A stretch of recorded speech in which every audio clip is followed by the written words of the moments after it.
Let us learn again one of the theorem of or the property of path connected space. The theorem states that every continuous image of a path connected space is a path connected space. Let's prove this. For this, we need to consider again a path connected space. Let X be a path connected space.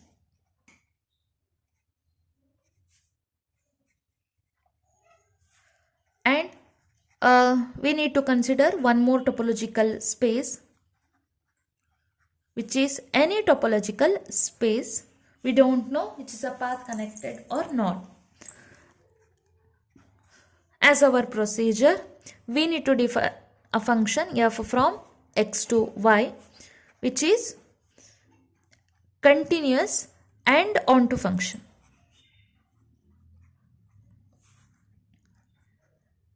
Then y will be a continuous image of a path connected space capital X.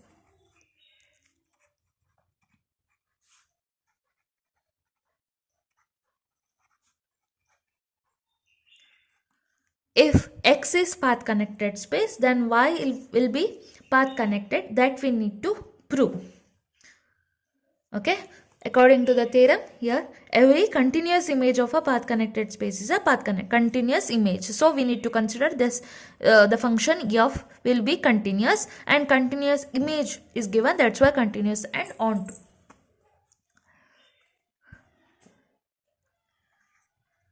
That is to prove Y is a path connected space.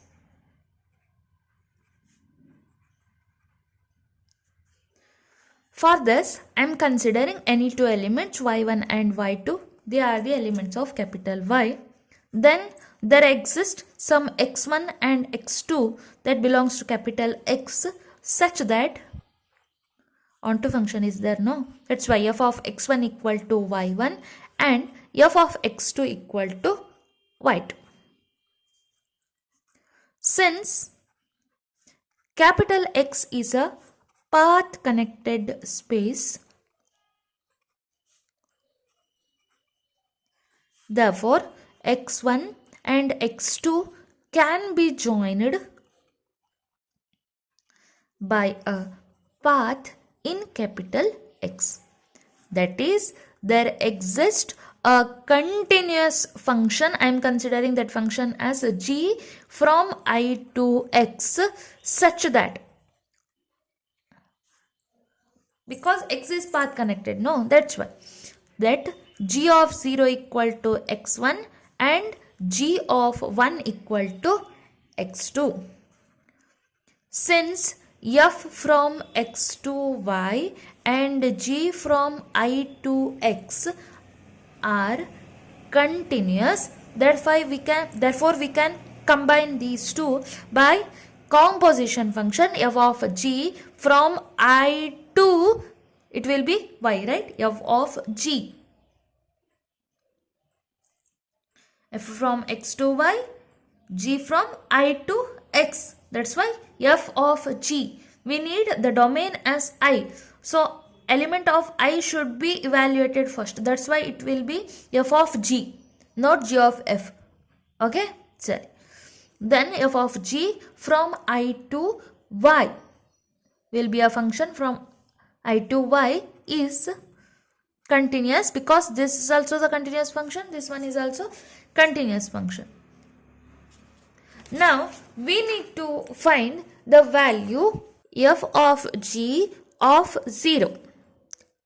Because f of g from I to x, we need to consider the element of I, right? F of g of 0, f of g of 0, f of, the value of g of 0 is, g of 0 is x1, g of 1 is x2, right? G of 0 is x1, then it will be f of x1. So f of x1, the value of again f of x1 is, that also we have found, right? F of x1, which is y1. of x1 is y1. Similarly, we need f of g of 1, the element 1, f of g of 1, the value of g of 1 is x2. So f of x2, the value of f of x2 is y2. Therefore, f of g is a path in, the elements are elements of capital Y, right? So path in capital Y running from y1 to y2. Thus, for any y1 and y2 belongs to capital Y, there exists a path f of g in capital Y running from y1 to y2. Therefore, capital Y is a path connected space. Hence, every continuous image of a path connected space is a path connected space. This proves the theorem.